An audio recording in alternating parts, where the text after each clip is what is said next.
Hello, my friend. This is part of my little series on evil in philosophy. Well, existential philosophy. And this particular one is on Spinoza, Baruch Spinoza, or as I prefer to call him, Benedict Spinoza, as he chose to call himself Benedict when he was excommunicated from his Jewish community in Amsterdam. So Spinoza, who wrote in the 17th century, has an idea about evil which is quite aligned with that of Socrates, and look for my video on evil in Socrates as well. So he believed that God and nature are one and the same thing. He had a pantheistic view that all of nature and all that exists is God. We are all part of God, and therefore everything follows necessary laws. Everything is lawful, and nothing, therefore, can be wrong or evil from that universal perspective.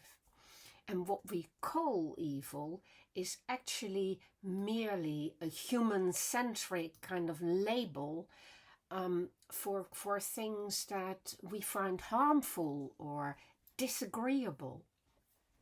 So evil is a very relative concept, and he stated that they are not qualities found in things themselves, but modes of thinking.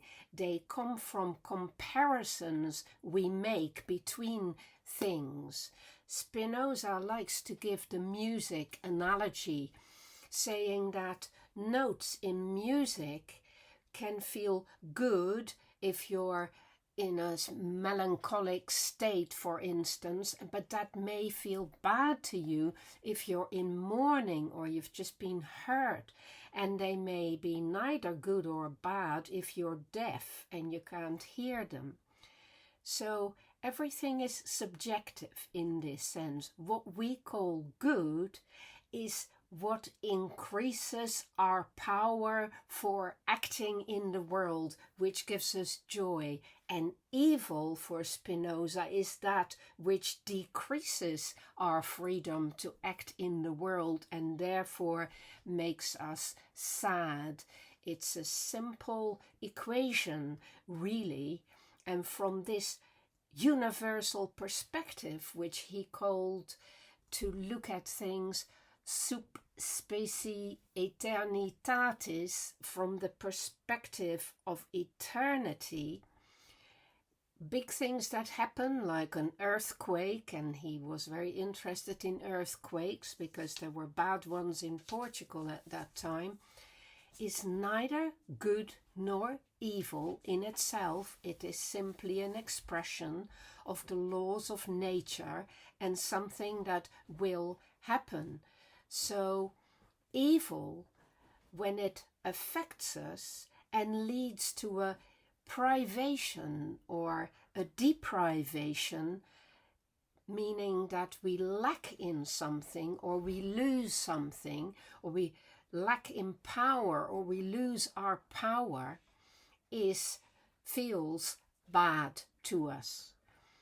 But we can't really decide about some of these things. Sometimes things will happen to us that feel bad, and therefore we have to somehow learn to not see them as evil, but just as a force that we need to learn to work with.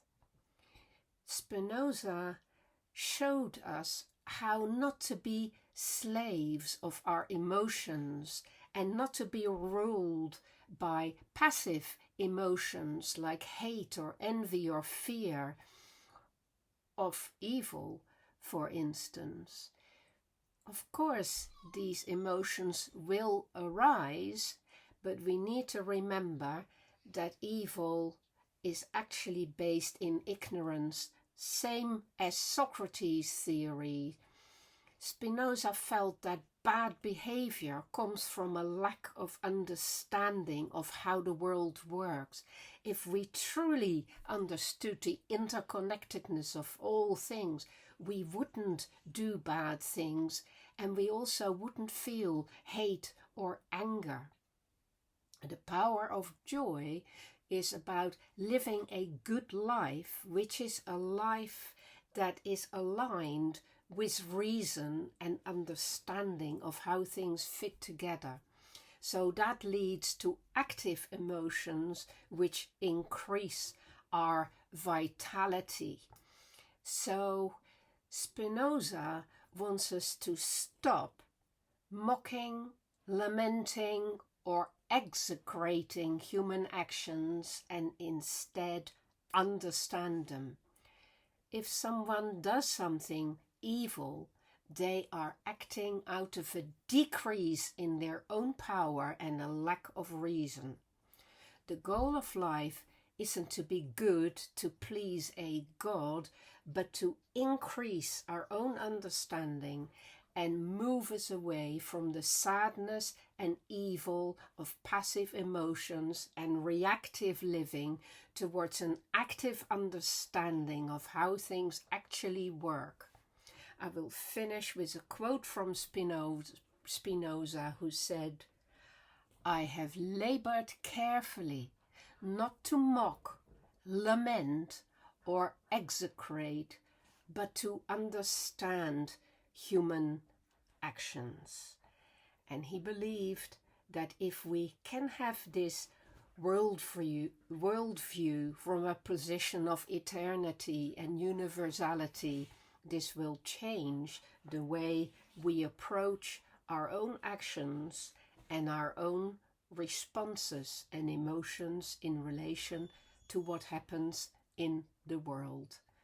Look out for more videos on evil, on other philosophers. So there is Socrates. I will also do ones on Nietzsche, Sartre and the Beauvoir, and Hannah Arendt, and maybe Macchiavelli as well.